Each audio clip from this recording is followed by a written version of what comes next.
Move it to the left slightly. Katie? Yeah. Back to the right a bit. Too far. No, that's fine. It needs to go this way a bit. Yeah, stop. Too far. Yeah, perfect. Yeah? Yep. Do you want to sit there on your lap? I'll sit a bit on the lap. Do you need to sit here? No, I'm sitting there. Can we come sit? Yes. Yeah. You've got you just do the Facebook. I'll send you. Okay. Mariana, this is Mariana. Mariana, yes, Wednesday became the new chair of the Fabian Women's Network. This is my friend Beth. Beth and I were on the European. Beth was second on the European list in 2010, and I was 7. You were a vital. We were a good. I was a vital. It was the taking part. I was a cult. Oh, you've got this. I was a vital cult. What a team that was. Exactly. I mean, me, you, and Nigel were all right, but. That's what I know. That was why we needed to use this brand. You've come across Nigel again. No. I've seen James a couple of times. Okay. And obviously, Christian Justowski was in Watford for a while. Yes, that's right. It was, wasn't it? Yeah. Do you know why this won't click on? I think maybe it's missing. How many roles do you have? Do you want to like seriously? Today I'm just sorting trying stuff. Now when someone's that's why I'm not. It's probably spent too much time this afternoon. I wondered. Thank you so much. I've never had that recording like that. That's brilliant. It was really good. I hope it did help. Yeah. And I was saying to Rory, because he said, oh, he's interested in hearing suggestions. Yeah. So, yeah, I'll be happy to give you any. Yeah, we'll definitely do that. Yeah, we'll definitely do that. Why can't I get this?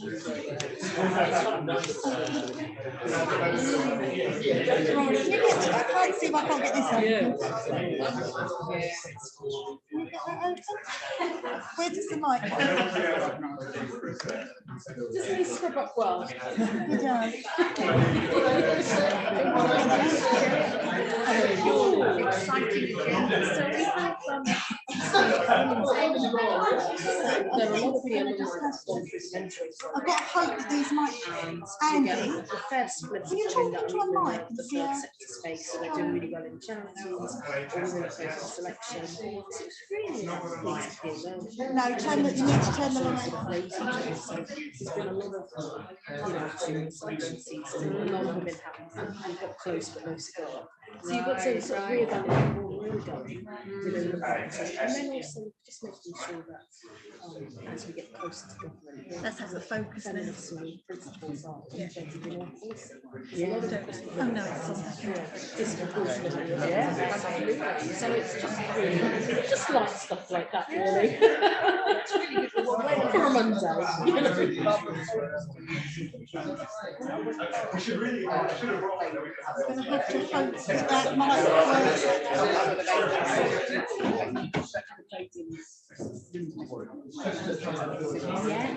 Yes, we'll start with Christine and Caroline. Christine Nelson. Still runs the mentoring program. Oh my God. I don't she took start. But Christine does the sort of mentoring program. I won't use them. It's not just only wanting to in which areas? In some of the things that we did last year was to try and demystify areas that we have male parents So we ran a four-hour series, and I used to work in the city, so I sort of led on the economics for girls, trying to demystify some of people that work in economics, and just quite a lot. Hello. Thank you. And you're one of the speakers. I thought I was in the area, so.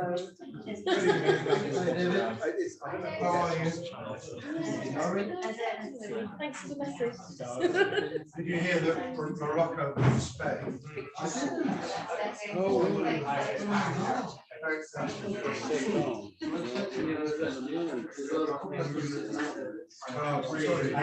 very long. Not quite as long as yours.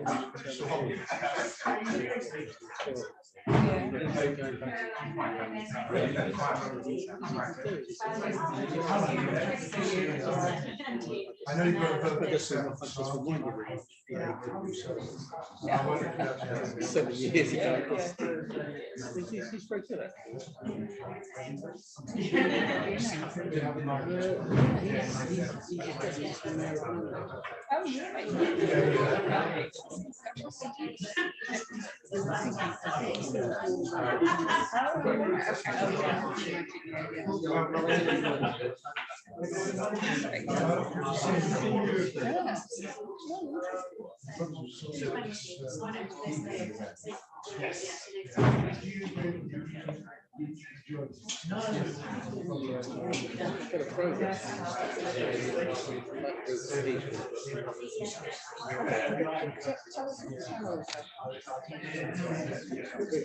Yeah. Andrew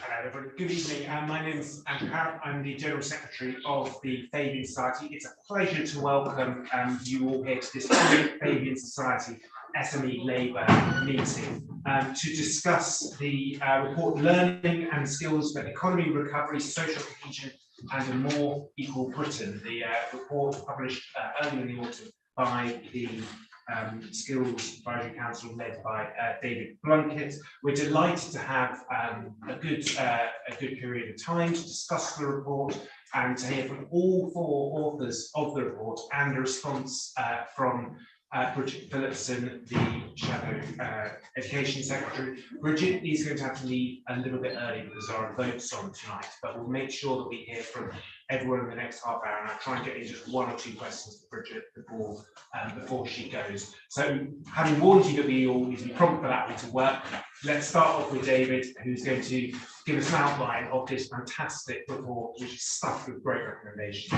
David. Well, thank you very much, and thanks for all of those online or in the room for being with us.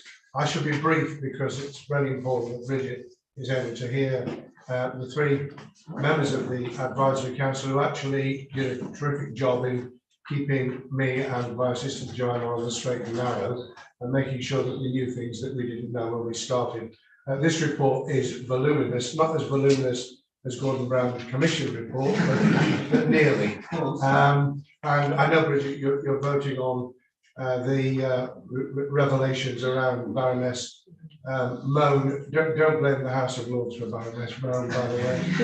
She was put in by a Tory Prime Minister. I just wanted to say straight away that it's really opportune that we've got this opportunity to discuss, because getting the whole of the education and lifelong learning agenda up in lights is really crucial. It's crucial for you, I know, Bridget, but it's crucial in terms of really meeting those targets on growth and productivity and greater equality, which Keir Starmer quite rightly highlights. Jeremy Hunt, and I'm genuinely disappointed because it's our country and there's going to be some time yet while they hang in. didn't put a single extra penny into post-16 learning and skills 2 weeks ago.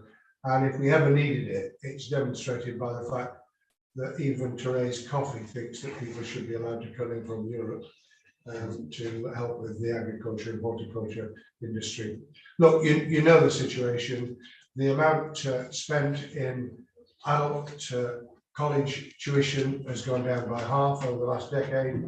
It's gone down by 25% for community learning, and that's primarily because the authorities have found money from their own beleaguered budgets. Otherwise, it would be a lot worse. The investment in both the public and the private sector is abysmal and dropped still further during COVID. The losers are the younger people, the 16 to 24 and 16 to 30 year olds. They're the ones who've got fewer qualifications, have been the ones who are now getting even less.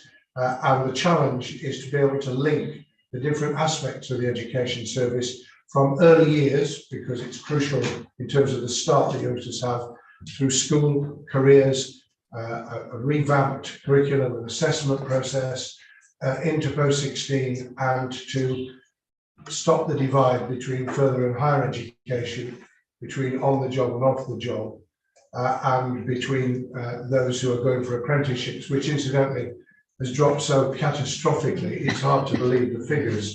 A third less, 2/3 less in terms of the youngsters 16 to 24 than 5-6 years ago, which is just a catastrophe for them and for our country. So the report tried to put the picture together so that we've developed programs and recommendations. They will now go into the Labour Party's policy forum. I'm hoping that a number of them will emerge at the other end. You never can tell. It's our job to argue for them and to be able to demonstrate that they're both affordable, rational, and in the end, absolutely essential to our broader agenda. So that's all I wanted to say. Thank you very much. Brilliant, David. Let me turn to you, Richard. You've had a month or so to absorb these, as he said, there's many recommendations. Give us a little flavour of the front bench response and which of the proposals you particularly want to take forward. Yeah, thanks very much, Andy, and thanks very much, David. If you want something done thoroughly, then ask David to do it. And it's a very thorough piece of work that David and colleagues have completed on behalf of the party.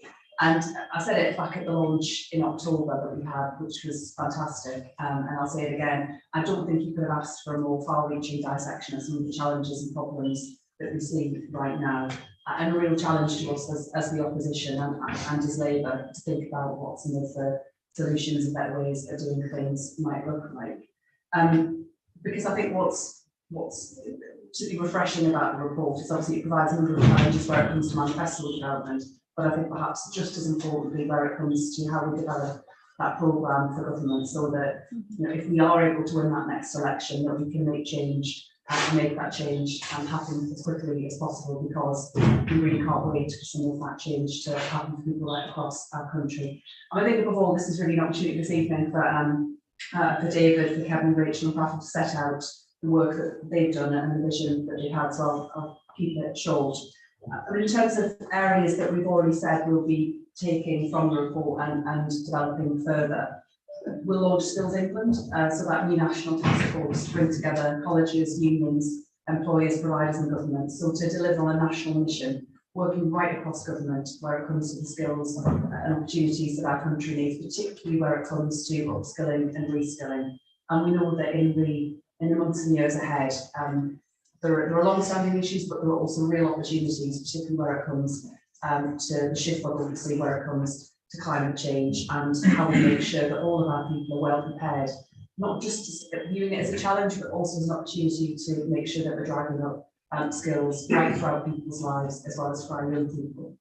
We will devolve and consolidate the funding for adult skills and adult learning to the combined authorities and city regions, so that decisions are made closer to people and closer to the jobs and growth and businesses that many of those providers and colleges will be working with day in, day out. And I saw a brilliant example of that just on Friday when I was at Middlesbrough College, really connected to the needs of their local economy, working really closely with business, but also making sure that young people and adult learners too, from some of the most challenging of circumstances, are getting that opportunity to learn, to take on great jobs, and to find a real purpose in life.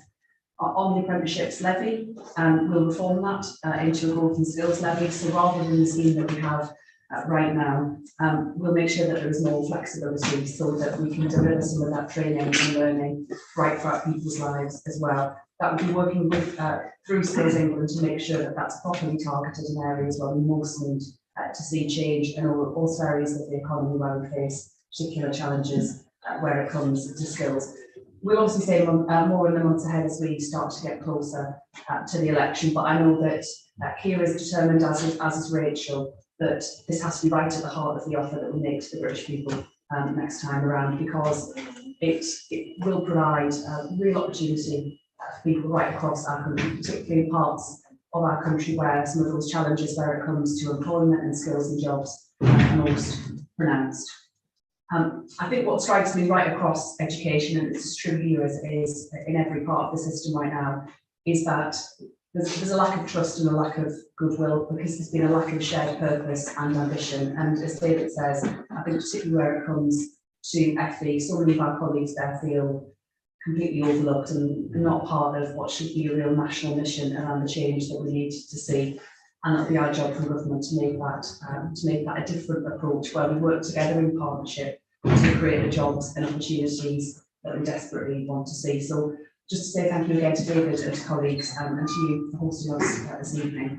This is going to be a really important issue for us. This report gives us the basis for further work and for ongoing discussion. Brilliant, Bridget. Thank you very much. And so we're now going to hear from three other authors of the report. I'm first going to turn to Rachel Sandy Thomas, who comes from the University of Warwick at present, but was formerly a very senior civil servant leading on skills policy. So it brings two of the different key sectors involved in this debate. Rachel. Great, thank you very much. Thank you, everybody. So we have compared notes. So actually, there are going to be quite a lot of similarities, I'm glad to say, with what just said. So when I was thinking about this, I was thinking about, because obviously it is a very, very full report. One of the things I'm really proud about it is, as David said, it's very much from cradle to grave. So it's looking at the skills system as a whole. Because once you start falling behind in that skills system, you are on the back foot and going to be falling behind the whole way through the system throughout your life. And also there's so much failure demand making up within the system as well, that we have to look as a system. And that is normally not done in government, because they do divide and conquer, pitch various departments against each other, etc., etc., etc. Now, if I heard when I was in government, if I had a point where every time I had somebody read off how skills are absolutely essential to our growth, one of the pillars of productivity, yada, yada, yada, I would be a very, very rich woman. But the skill system is not rich, because on one hand, everybody would say, yes, it was absolutely essential to productivity and growth and future GDP, blah, blah, blah, blah. And then Treasury would cut the funding, because basically FE was a really easy target for them to cut. Flat cash for schools, which is in fact cut, and then this whole tuition thing for HE. So no money for our mountains. So if I was going to produce out of the whole report 3 things that I think are the absolute must-dos, the first would be the National Skills Task Force. The reason why I think it's so important is because it involves collaboration and putting things together which need to be put together in a systematic way. So it brings together the national oversight, which you have to have in the system, and the skills system. You can't completely devolve it, but it brings about collaboration with those local subnational skills needs as well. And the two need to work together, just as the Morning Skills Council did previously before it was dismantled. The second thing is it brings together all parts of the skills system, and that means business as well as the players in the education system and the politicians, again, both the national and the unions, so that there is a shared joint understanding and ambition of what it is we need in order to get our skills programs working for everybody, absolutely everybody. The other thing as well that absolutely needs to be embedded within the industrial strategy and the whole the sectors as well, because every industrial strategy you see, again, has skills embedded in it, but we've never quite worked out and to make that work. Now, my second thing that I would pull out is apprenticeships, because apprenticeships was very much at the heart of trying to reintroduce skills which had been lost and which were being regarded as poor quality and very much a second relation. So I know, apprenticeships are very much seen as a kind of engine for social growth.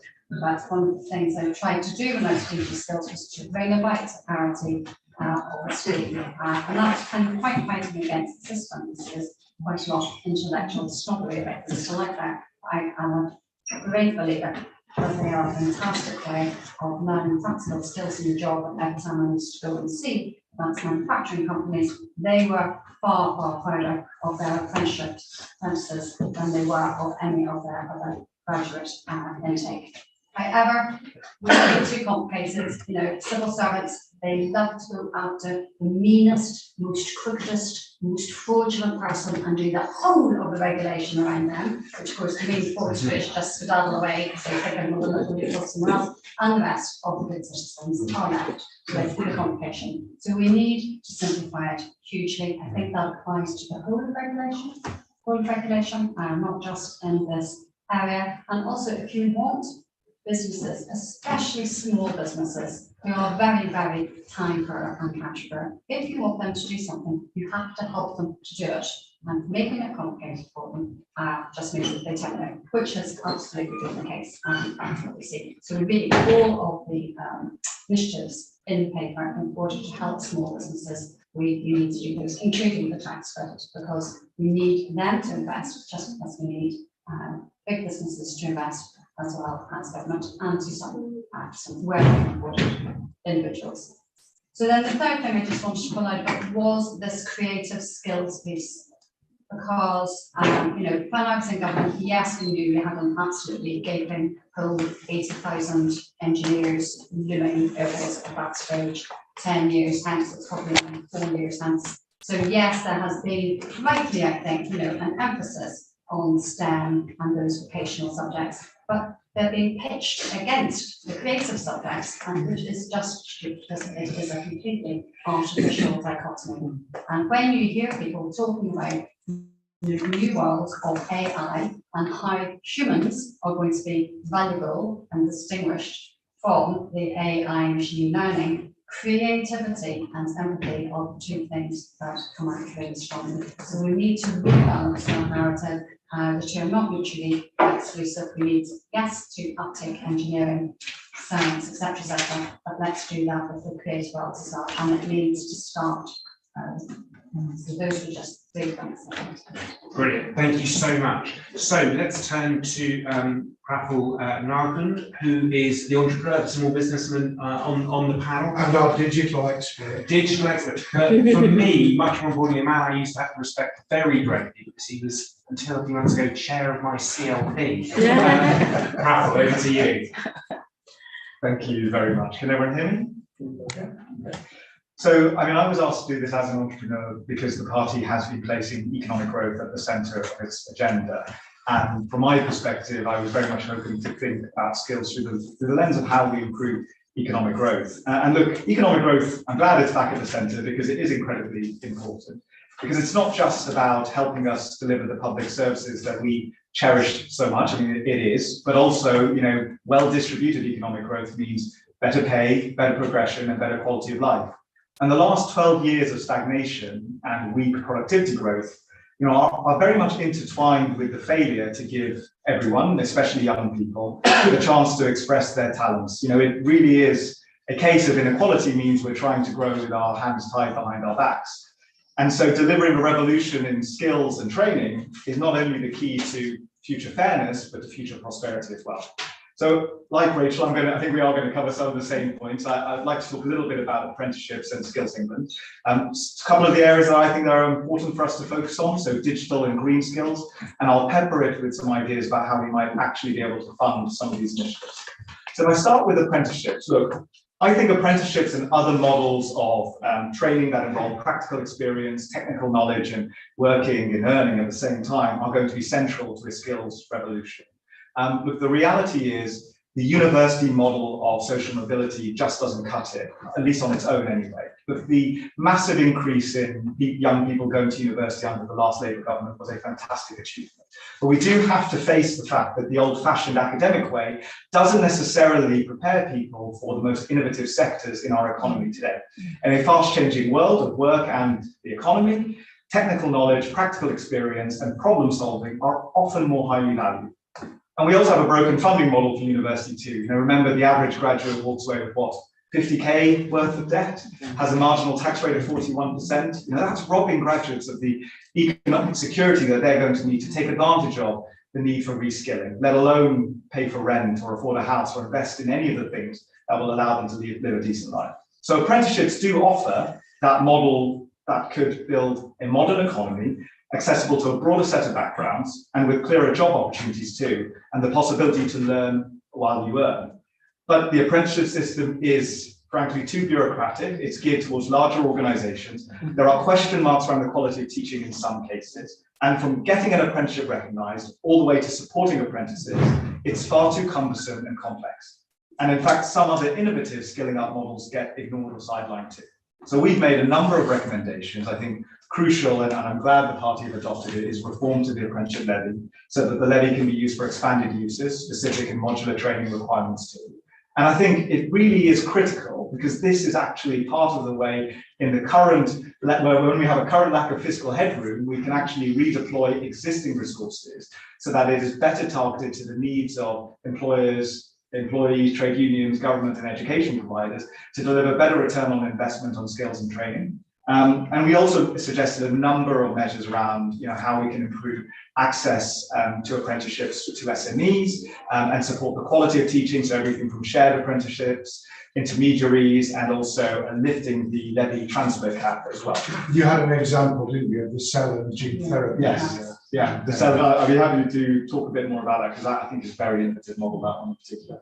Skills England, look, Skills England is incredibly important. The idea to create a coordinating body, pulling the relevant stakeholders together to build a national strategy for skills, large companies, small companies, trade unions, central and local government, education providers, as well as also bringing better collaboration between the departments for work and pensions, pays, education. What we're talking about here is genuine collaboration and partnership to build this plan for change. And it's symbolic of a wider theme that's running through the entirety of this report, that the economy and work is changing quickly and that we cannot anticipate all educational requirements today or address them all at school. We have to build a dynamic system that can both anticipate change and also react to it too. But there are two areas where I think Skills England will need to focus on in particular, and those are digital skills and green skills. So on digital skills, look, the digital sector is one of the most innovative and productive in our economy. It is propelling technological change in pretty much every industry in some shape or form, whether that be life sciences, advanced manufacturing, or even retail. In many jobs, basic digital literacy is a fundamental requirement, but more advanced digital skills are the key to unlocking transformative economic opportunities. But in this country, we do have a massive digital divide. Whether you have the opportunity to access the most advanced digital skills is still a lottery of birth and background. 87% of people working in tech have degrees, 2/3 come from professional backgrounds. And even today, it's something like only 20% of computer science GCSEs are done by girls. That's inequitous, but it's also holding back the talent that we need. When demand for digital and digital adjacent jobs, don't believe what you see in the media, they are still absolutely booming. And digital is one of those areas where actually if you solve the digital divide, you can actually not only deal with the moral issue of inequality, but you can also improve economic growth too. And just a few things we need to do, moving beyond digital inclusion towards high-level skills that will drive economic transformation. Collaboration between state and private sectors to raise the level of digital skills at every stage of education, and innovative teaching and work and learn models like apprenticeships. And just quickly on green skills, look, every major sector in the UK needs to close a significant skills gap if they're going to reach net zero. Now, green jobs, green skills, it's a somewhat ambiguous phrase, but we can take it to mean jobs that directly or indirectly contribute to reaching climate or environmental goals like net zero. And we have to remember that 80% of the current workforce will still be working in 2030. So this is a massive reskilling and upskilling issue. It's not just about people who are new entrants into the workforce. Major sectors that need reskilling and upskilling in terms of green skills include building, the circular economy, transport, land use, heavy industry, the power industry. You know, it is a very long list. And Skills England will have a critical role in defining the needs of green transition, combined with local skills improvement plans and looking at how those will be delivered in practice. And apprenticeships and other technical routes will continue to be very important too. And I mean, we proposed a right to retrain, which was foreshadowing the needs of the green economy. And look, this is a comment to Bridget that I would make. Labour has promised £28 billion in capital spending for green infrastructure if we get into government. But you won't deliver it unless you invest in upskilling the necessary skilled workforce. So it's critical that we're supporting Bridget to fight for some of that 28 billion so that it's ring-fenced for the training that's needed to ensure that we have the right talent pipeline to deliver net zero.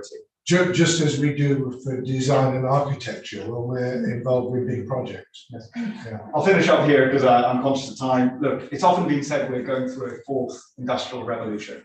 And under the Tories, it really has been a case that is playing out like the last one. Deepening inequality, winners and losers. But we do have an opportunity not to repeat the mistakes of the past if we use skills and training in the right and smart way. And I sincerely hope that the report that we have the pleasure of working on can be a roadmap to show us the way as how to achieve that. So thank you very much. Thank you. I'm going to just take 1-2 questions for Bridget before. Don't miss Kevin out there because I relied on him for a really good project. Compromise. I'll take one question for Bridget and then we'll hear from Kevin. Let's have a hand up. It's the woman at the back. Yes. Thank you very much. Yeah, very short, please. Yeah, thank you very much for the enlightenment comment. And I just wondering, there's nothing about intersectionality. We see alcohol, what I mean by intersectionality is that we have great cultural issues here. And we see that Taiwan has won Apple and there were contracts for the semiconductors. I think that we need to have an intersectional culture so that we can bring all skills up and all talent up so that we can push Britain in the forefront. I'll land with this point. In 2013, McKinsey says the largest youth population in the world will be in Africa. We've seen Apple Pay come from Africa. So I think that it's time we start looking at the culture. Do you want to respond on the equality agenda in school? I'll just take another Okay. contribution if you like. Yeah, man in the back. Yeah, hi, David Hughes from the Association of Colleges. There's lots of good stuff in the report. Lots of it's about stimulating demand for the right skills, the green skills agenda, etc. Do you think, Bridget, the ONS reclassification of colleges is an opportunity to put colleges right in the centre of being the delivery organisations that really make a difference? Because it's one thing, isn't it, to get the trade unions and get the union learning reps back, get employers asking for the right skills, getting green skills investment that needs skills training. If somebody needs to deliver the skills, and colleges have been denuded for so long, ONS might be an opportunity to start seeing them as the drivers. Yeah, thank you. I wanted to know really what we're doing to lots of children, say particularly from the areas that I come from, Lambeth and Southwark, just are in the complete dark about the potential out there. So I'm a governor for Guys and St Thomas's, and one of the things that I've done is made sure that we are organising a big school visit to meet governors and non-executive directors, just to understand, in a typical hospital, there's say 150 jobs, and you would speak to the average 16-year-old who'd probably be able to tell you 5 or 6 jobs at best. So we need to really, what are we doing to actually you know, really level up so that children are aware of opportunities before they have to actually really make career decisions. Brilliant, thank you. Great. I'll try and keep it as brief as I can. Absolutely, Marianne, I agree with that, and that's why we've got a commitment around careers, trained careers advisor in every school and guaranteed work experience, 2 weeks worth, not necessarily 2 weeks, but 2 weeks worth, so that young people are made aware of all of the opportunities that are available to them. We've obviously seen a shift away from that, and I think that is damaging young people's opportunities and making them aware of what is out there. We do, however, in addition to that, face significant challenges within the school system around making sure that all of our young people are leaving at 16 and moving on with the skills and qualifications that they need, and there are big gaps in different parts of the country. And to the point around, I couldn't quite catch everything that was said from the first contributor, but that also applies to issues around kind of diversity and skills and the gaps that we see that we need to address, and it can't be one size fits all. And to David's comment around reclassification, it's complicated, and we're looking at all of this and simply to digest what it means. I think there are opportunities, but I think there are also big challenges, and you, David, will know this better than anyone around the immediate pressures that colleges are facing where it comes to what for them has been quite a sudden shift that does present challenges where it comes to some of their planning for the future. So we're seeking to kind of understand what that means where it comes to some capital, where it comes to capital projects. There are issues there, but keen to discuss that with you further. Great, thank you. Let me turn to Kevin Rowan, who leads on skills policy for the TUC and brings the worker perspective. Well, thank you very much for the opportunity to be here with a fourth member of this very eclectic band that are onto talking about skills. I guess it's an indicator of David's chairing of the commission and that how well the commission's worked in that. I find myself hearing phrases that we've been interacting between us over the course of the programme, which I think shows a degree of consensus, which I think reflects the scale of challenge across the piece. So yeah. Sorry. Well, the first minute sort of walks out when I start talking. And I'm just going to pick up on kind of Rachel's first point really, and what we're seeing here is system failure on an industrial scale. I talk to employers a lot. I talk to other providers a lot, and I talk to individual workers and learners a lot.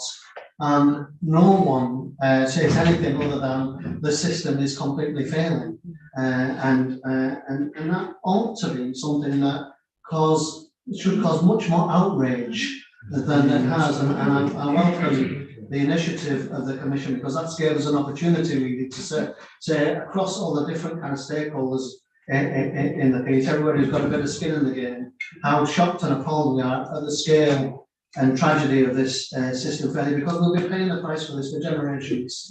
This isn't going to be something that's solved after a couple of years of a Labour government or even successive Labour governments. It's going to take generations to respond to this. So I think when we're thinking about maintaining the pressure on an incoming Labour government, having a bit of patience in terms of the scale of the challenge we need to respond to as well. And David's talked about the kind of reasons behind the systemic failure being around funding. I think there are other reasons too, but the most scary statistic for me is that the number of adults participating in any kind of skills training has halved since this government came to power, gone from 3.2 million to just 1.6 million adults participating in skills training at a time when the economy is on the rocks, a time when we've got massive economic change, at a time when anyone else would understand that we need the most significant kind of attention and investment in our skills system. And it's learners from the poorest incomes that are suffering the most, people in the most deprived areas that have seen the biggest fall in participation. That maybe I think speaks to some of the questions around the intersectionality, because it is, there are kind of race and gender issues for those cohort of workers who are being excluded from the skills system.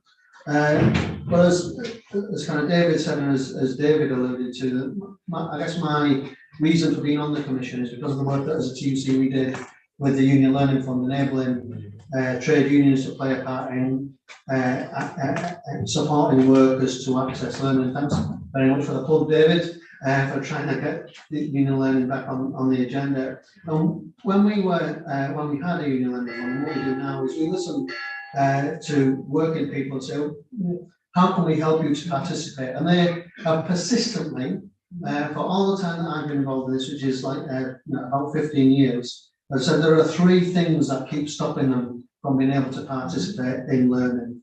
And I don't think there'll be any huge surprises in here, but cost is the first one. It should be kind of obvious, and certainly digital provision is helping with that, but it still needs to be paid for. And that's systemic withdrawal of public funding for skills and education and replace it with some kind of loan system at a time when people are struggling to make ends meet.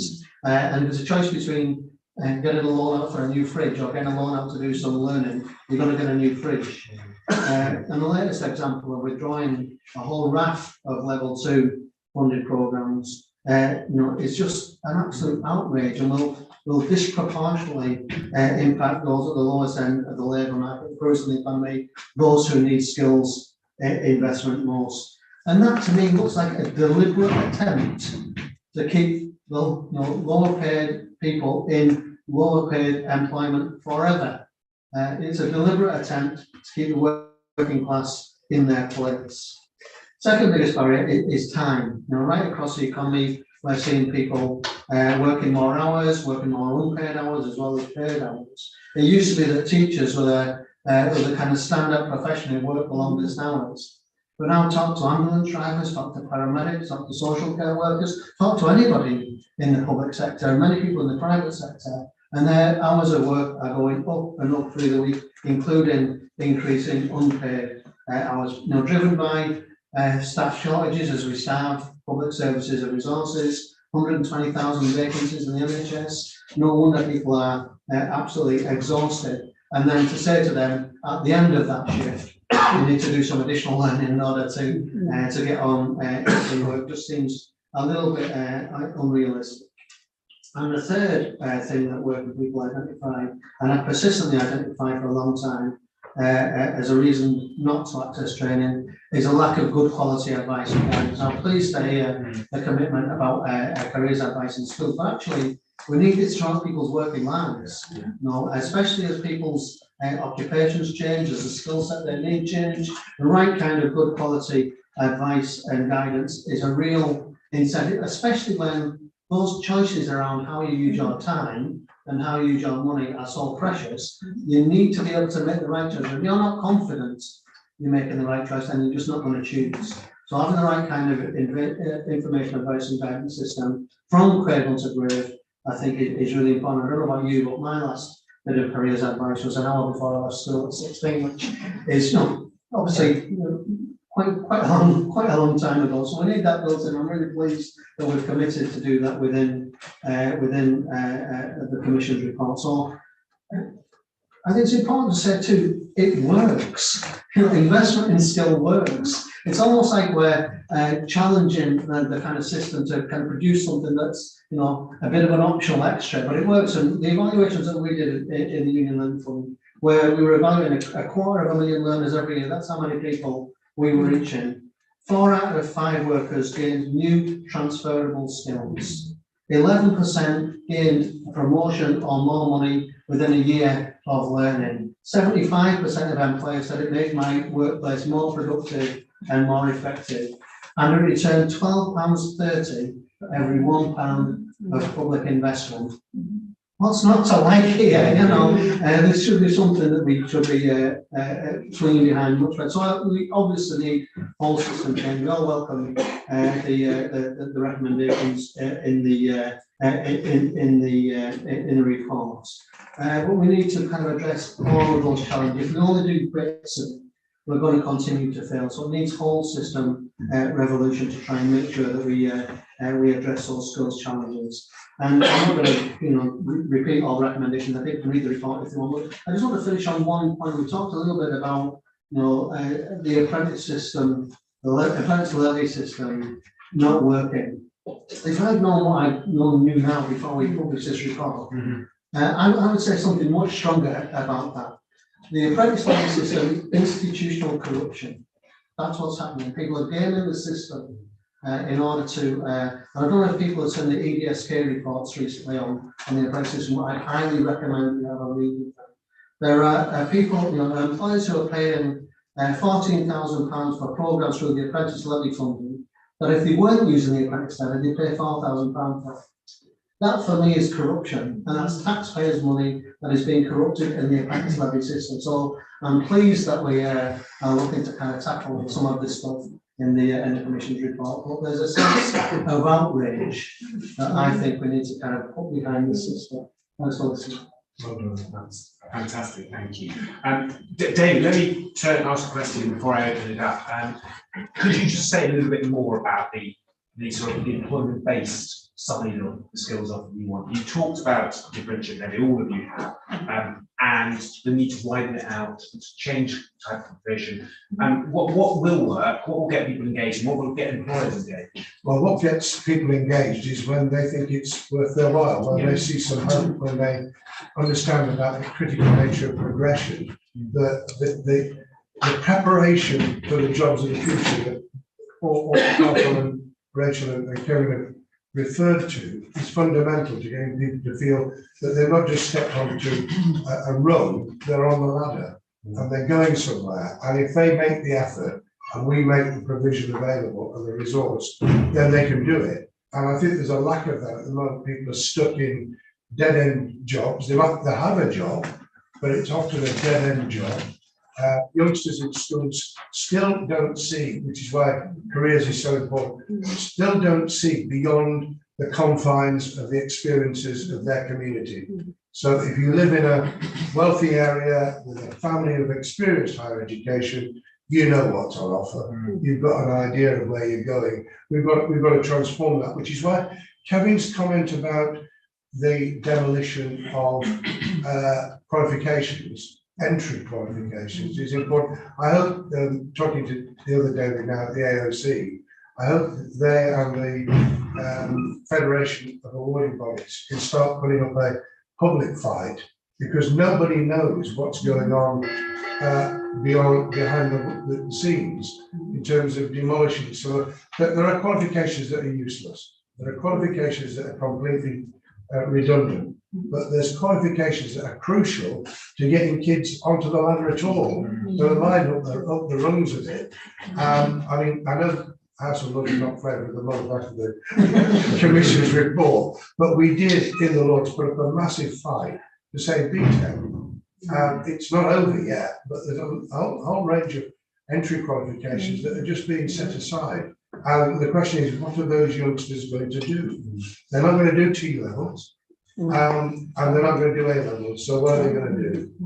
Well, that's the question. Maybe Prathul, one for you. One group who don't get much mention in this report are the self-employed, who often access training less than anyone else. What do we need to do to get that 15% odd of the working population engaged? Well, I mean, as the report is, as Rachel outlined, the report very much is cradle to grave. So, you know, part of it is actually, are we preparing people with skills earlier on in education when they are in schools? Are we exposing them to the right opportunities around careers? And that's something which we actually recommended having an IAG service through sort of their 20s to give people the opportunity to see what possibilities are out there. I think, you know, one of the things we proposed were individual learning accounts, how to think around the balance of investment in skills between the individual or the employer in that case, and the government, so thinking around different funding sources as well. So I think there's no one size fits all model. I think the key is, are we identifying the right potential areas where skills and training will make a difference to people's opportunities and also to the economy? And I think that's something which recurs again and again and again. I'm going to open it up to another round of 3 questions, and then we'll see which are best suited to different members of the panel. I'll go for sort of woman there. Yeah. Hi, I'm Eleanor, so I'm Deputy Leader of Merton Council, so I'm very excited about the idea of Labour government coming into power and putting these in place. We already have Labour in power in many local authorities, particularly around London. So it'd be interesting in the panel's views on what more we could be doing to move on the skills agenda in the short term. That's great. Thank you, Annie. My name's Andrew Clark. I work for the Go Ahead Group, which is a major bus and rail operator. We take on about 1,100 apprentices every year. And we think that if the changes that you're outlining today were to be enacted, we could take on many more if the system was a little bit more flexible. Just the one point I wanted to make was that several hundred of the apprentices we take on a year are over 50. I think it's really important that we see apprenticeships not just as a route for young people and school leavers, but also for upskilling and reskilling older people. Given that as the economy changes, you know, that there's a lot of skills to be tapped in that generation as well. So just a thought to throw in there. Great. And then there's a hand near the back. Yes, my name is Alan Smith from the Campaign for Evidence and Full Teaching. I'm a primary school teacher. I find it quite jarring to hear the education system described as a skills system. And I wonder whether there's room in Labour for an alternate vision of education as learning for its own sake and knowledge for its own sake. These all seem to get slightly lost in this almost conveyor belt from early years through to further education and higher education. I heard Prattle describe it as old-fashioned academic, not innovative, and I just wonder if that's something the Labour Party wants to get rid of entirely, or if there's, as I say, an alternate parallel track for a vision of primary and secondary education for its own sake.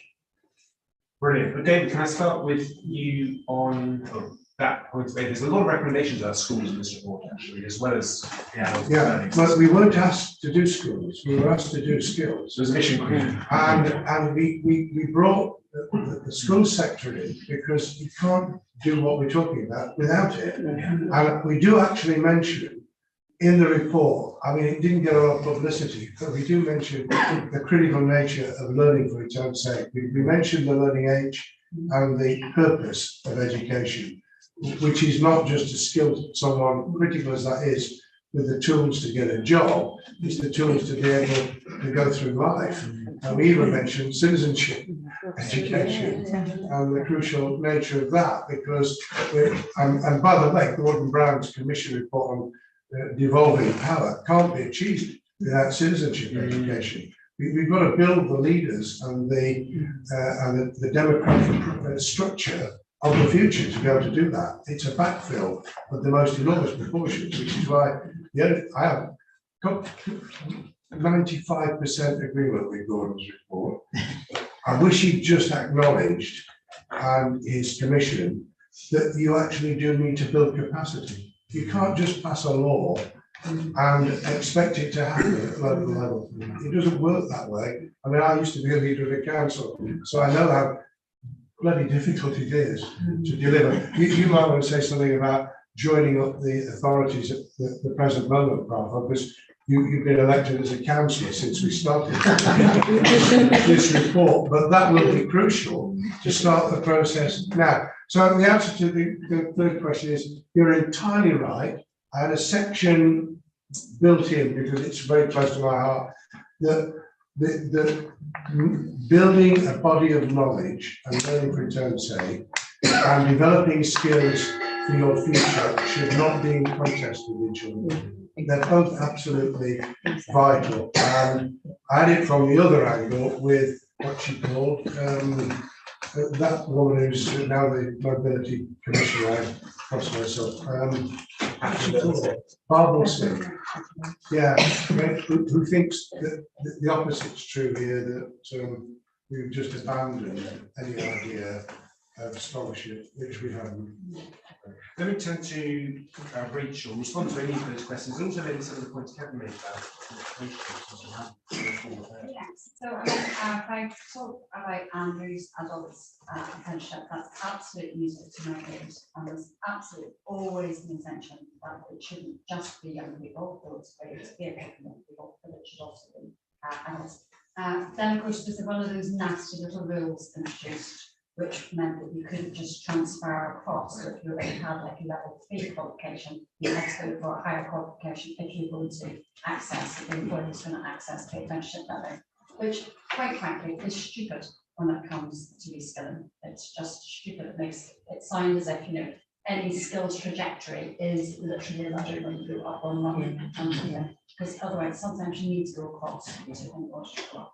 So again, that's one of those nonsense skills that needs to be part of the form. And in relation to what was being said about the kind of the low-level qualifications, it was never ever the intention that T levels would be exclusive and that they were required at BTEC. It was never the intention, but somehow that seems to be becoming a truth, and it's not right. And there should be a kind of a plethora of qualifications to yeah. I'm going to just pick up Andrew's point as well, if I may. And I think, as Rich said, I think apprenticeship shouldn't be defined by age. They should be defined by quality. And I think that's where there are concerns, if you like, in the way that the apprentice levy has been applied currently, because there are employers whose approach to the apprentice levy is, I'm paying this tax, I need to find whatever way I can to get it back. And rather than investing in apprentices, and there is, a degree of dead weight in that. So employers that would have invested in a career progression for their staff, or training programs that are not apprenticeships, have tried all kinds of ways to make the apprentice levy fit into that kind of investment. So I think we ought to kind of just say that guarantees of quality, and again, if you look at the kind of most recent reports on the outcomes of the apprentice levy, quality is one thing that doesn't centre in the performance of the apprentice levy. So making sure that I think the quality is guaranteed, and that things that aren't apprenticeships and called apprenticeships or not to attract the capacity to use the levy funding. And where there is a case for reskilling and retraining, you'll find a way to solve that without abusing the apprenticeship system. Can I turn to you on any of this? Yeah, sure. Maybe the government one was. Yeah, I mean, David teed you up for. Well, I'll just make a quick comment on Eleanor, who I know and good to see, asked around what practical things can be done. I know Merton are actually doing some really great work around technical education, but I'll just make a comment on digital skills. We featured in our report the scheme in Sheffield giving devices to young people. I mean, in Islington, we're giving devices to Year 7 children. I would add, if you can afford, this is the more difficult bit, finding ways to combine equipment and internet access with the right level of computer science teaching and computing needs in schools is quite important, because getting the devices is the first step, but the next step is actually what do you do with them, how do you make the most of it. So that's something I would point out immediately. Just on Andrew's comments around around older apprentices and reskilling, I mean, there's a general problem around the perception of apprenticeships, around thinking, who uses them and what it's actually possible to do. You can get an apprenticeship today to become a software developer. You can get an apprenticeship to become a healthcare scientist. David mentioned earlier on ATAC, which was a scheme we featured in the report, the Advanced Therapies Apprenticeship Committee, which was actually taking people into the cell and gene therapy sector via apprenticeships. Well-paid, highly innovative jobs through a non-academic route, and you can see these types of schemes reoccurring repeatedly in the economy. And so I think there is a job to actually demonstrate and show people the possibilities around apprenticeship. And then I just come to Alan's comments around the role of education. And I think actually his point is very well made. So education is about far more than skills. I mean, granted, we were asked to write a report on skills with a focus on economic growth.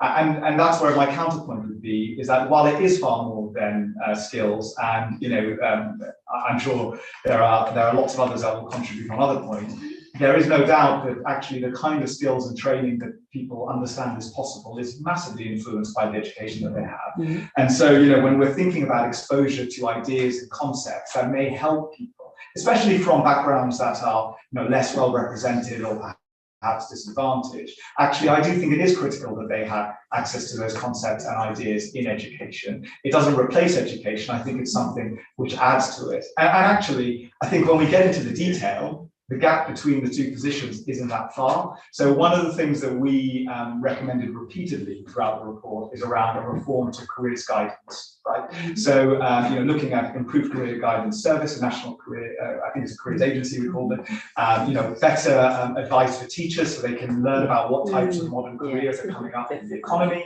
and also an information advice and guidance service for young people so they can understand what careers are out there. And actually, that's something that came back again and again while we were researching the report, but certainly to the stakeholders I spoke to. For example, some of the T-levels don't have cross-functional application. So, you take a digital services, I think there's a digital services support T-level, but there's no mention that actually the skills you're learning there could be used in life sciences. So there are actually interfaces that it's critical that we expose people to so that they know that they can be part of that future too. And so I don't think the gap is quite as big as one might think. We'll take a final round of questions. Anyone else? Is there any one hand?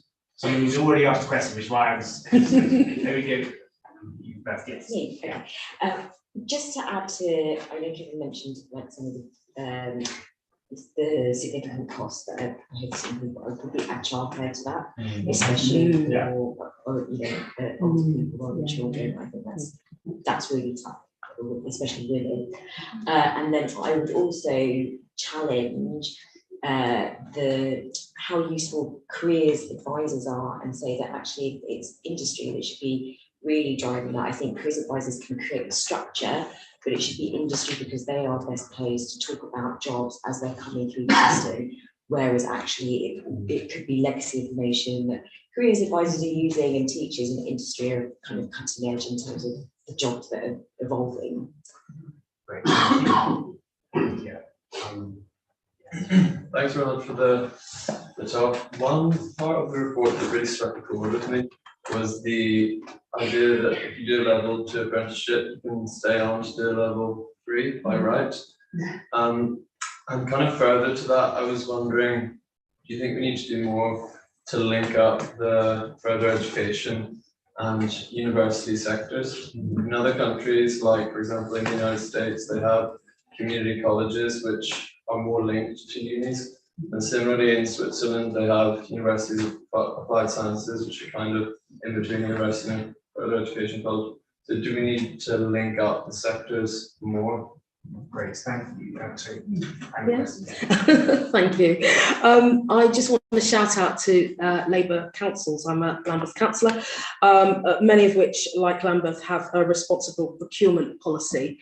And this is a practical way of realising some of these aims. So, for example, we commit to local apprenticeships. We tie in with our contracts. And but I think something that hasn't been spoken about is job opportunities for residents that are disabled, unemployed, have had long-term unemployment and have mental health issues. So that's something that we really need to look at as well. I think local councils can structure their contracts and really drive that sort of thing. So I'm not seeing any other hands, so we'll wrap the questions down. We'll ask each of our 4 panelists both respond to those questions, but also sort of make some concluding remarks as well.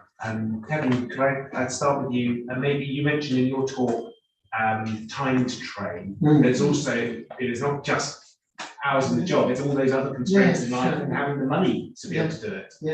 Yeah, sure. And the kind of childcare is something that is often kind of said to us around barriers. I think we want to kind of address the cost issue in the report through individual and accounts where people have some skin in the game. But I think we do need to think that there are broader social challenges, balancing care responsibilities, balancing time, people in precarious employment. I think if you have all of those things still kind of as prevalent as they are in the economy, then we're still going to be excluding lots of people from being able to access learning. So there are going to be lots of challenges. I don't think the Commission report tries to solve everything, but I think Labour have made some already pretty good statements on affordable childcare. So that's really helpful. And Bridget, of course, is leading on that as well.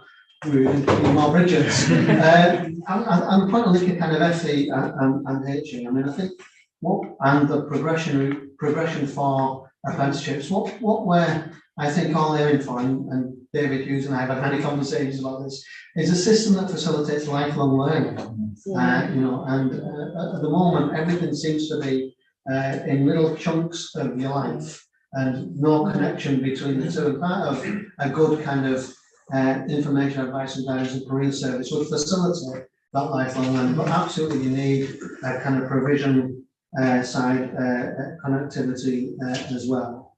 And then on the final point, I mean, one of the things I'm personally pretty proud of is the framework agreement that we signed with HS2 before any contracts were awarded. That said, for every pound that was spent, there would be investment in apprenticeships and investment in apprenticeships in local communities where HS2 is able to. And we did this with a number of kind of transport organisations through transport network I'm involved in. So it is absolutely really easy for employers to kind of respond to that when you say you're only getting the contracts. If you're going to do it, they seem to think it's a good idea then. So the more use we can, more use we can make of those procurement leaders, the better. And there's a section for There absolutely is. Yeah. And Prattle. I mean, just to comment on childcare, I mean, absolutely. I mean, we have one of the most inequitous childcare systems in the developed world, and the level of freeing up that it would give, as well as economic growth from investment in childcare, is massive. So, I know Bridget is very much leading on that. And on your point on industry as well, I mean, I think that's something that we all acknowledged throughout the report, just that need for collaboration and that permeable membrane between the different stakeholders is incredibly important. Often, especially around careers, actually what is possible is not known. And one of the things that I found is often jobs have the same titles as they had 5-10 years ago, but actually the content of that work, the way things are being used is very different. And that's especially relevant when we think about green jobs, because people will often think, okay, a town planner or an urban planner, is that a green job? Well, it is if it's designing, more livable neighbourhoods, for example. Just to comment on the university aspect as well. It'd be no surprise to you to hear me say that I do believe that actually some convergence between more technical education and more academic education is a helpful future for us all. And there are models like the QSTEP program, social sciences, which bring more digital skills into social sciences. There are increasing talk about a portfolio of work experience when people go to university. So actually, I do think there is a need for that collaboration between more technical education and academic education as well. And as these are final comments as well. I mean, Bridget referred to this as a national mission. I think it is an area where the Labour Party very much has an authentic and differentiated message from the Conservatives, because fundamentally what we are talking about is allowing people to express their talents. Someone mentioned intersectionality earlier on. It's not just about fairness. I think we all think that it's a moral right that everyone should have access to the future. But it's more than that. We'll actually have a stronger economy, more prosperity, and better decisions made if we are taking advantage of all the talent we have in this country in every part of it. And so I really do hope that this continues to be a central pillar of the party's plan for economic growth. Thank you, Brad. And Rachel, to you. Yes, so thank you. So really interesting comments. So childcare, couldn't agree more. One of the most depressing instance I had when I was in government was mentioning childcare because I'm kind of female trying to get female staff into market and working, etc. And one of my very, very lovely colleagues said, no, we've done childcare. And I went, well, we haven't made it, have we? And she went, yeah, we did it. We introduced that, and then £15, whatever, which covers like 2 hours, whatever we've done. Which, and so actually one of the kind of notes I've written was that what we need to do is we need to go back and evaluate the impact of all policies that are introduced to actually check whether or not they're working. So they introduced tokens so they could say that something, but it made no false, unsurprisingly. So absolutely that kind of constant evaluation and tweaking and changing if it's not working. Secondly, in relation to FE and HE, I couldn't agree more. I've had an example recently where every college seems to think that they are in competition with HE, which is not the attitude. So one of the things I was really pleased about the report is that need for collaboration, not competition. I think comes through very clearly from it, and the more pathways that we can have, the better. One of the issues which we have never cracked, and we need to crack if we're going to get this to work, especially with the economic endowment and the passports, is actually accreditation and module accreditation and kind of recognition of qualifications, which is a really difficult one. It's not an easy one, but we need to work on it. And then thirdly, the thing about industry coming in, I completely agree as well with that, but it was making me smile because I was thinking back to a visit I went up to Teesside many years ago, and the businesses were actually really keen to get into the secondary schools and kind of get, because they saw them as their kind of, their potential workforce, and they weren't getting anywhere, and then they clicked. So instead of sending all the apologies to all gentlemen like that with white hair, but sending all of the white hair gentlemen to come and tell them about the range of things, they sent the young ones with splash cars, and they deliberately park underneath the classroom windows, and suddenly their rates of recruitment went way up. I thought it was a really Brilliant, thank you very much. David, chance for you to try and wrap up that entire conversation. Well, firstly, I'm very pleased that Bridget is so committed on the childcare front. It isn't just childcare to release the parent to be able to train and get a job. It's obviously crucial for the child's development. Why local Sure Start programs in their early days were so important was actually transform the lives of the parent. There were very many. I used to go into Sure Start programs because I was obsessed with it all the time. I would hear, it was mainly women, say to me that their lives had been transformed. They'd suddenly realised that they had worth, that they could go on to learn. Many of them later wrote, and so they go to university, and they'd never, without that, they would never have started it. So it's a dual benefit. On disability, you'd understand why I make sure that we put access to work in, that we were clear that, how can you talk about tens of thousands, hundreds of thousands of vacancies, and people sat at home desperate to get a job and to be able to work, and you can link that to technology now, so you can do a lot of work from home that they couldn't have done 20 years ago. It's a no-brainer. Thirdly, the issue of the link up between colleges. The one reason we launched, I mean, we were a bit caught on our launch. We were going to launch it in September, and the Queen died. Couldn't do a lot about that, because we therefore couldn't launch it the week after her death. We then fixed a date, and then Sunak takes over from Truss the day before and launches his cabinet. So we were a bit up against it, but we were launching in an FE college, completely linked in with its network to South Bank University. It was an example that we gave in the report, and we used it for the launch. There are 160 colleges, post-16 colleges of one description or another, who provide degree level courses. There are two colleges, I think it's Newcastle and Blackpool, who have degree levying powers. Joining up and seeing what they do as the anchor, the critical anchor institutions for the regeneration of communities is going to be absolutely vital, which is again why we shouldn't have this divide. We should have a continuum which can move freely from one to the other and take aside the competition. The one thing that's really cheered me tonight is that the four of us have been able to answer your questions, i.e. all the things that have been raised have either been complementary to or questions that were answerable within the report. That's always a comfort, because when you realise you really missed something, you're up against it. The only problem we've got now is getting the rest of the world to see that this is critical. If you can't get the senior editorial team of the Financial Times to take what we're putting out seriously, we're in big trouble. And we're in trouble as a nation, because that's lasted for the last 12 and a half years. David, thank you very much. Will you all join me in thanking our fantastic four speakers?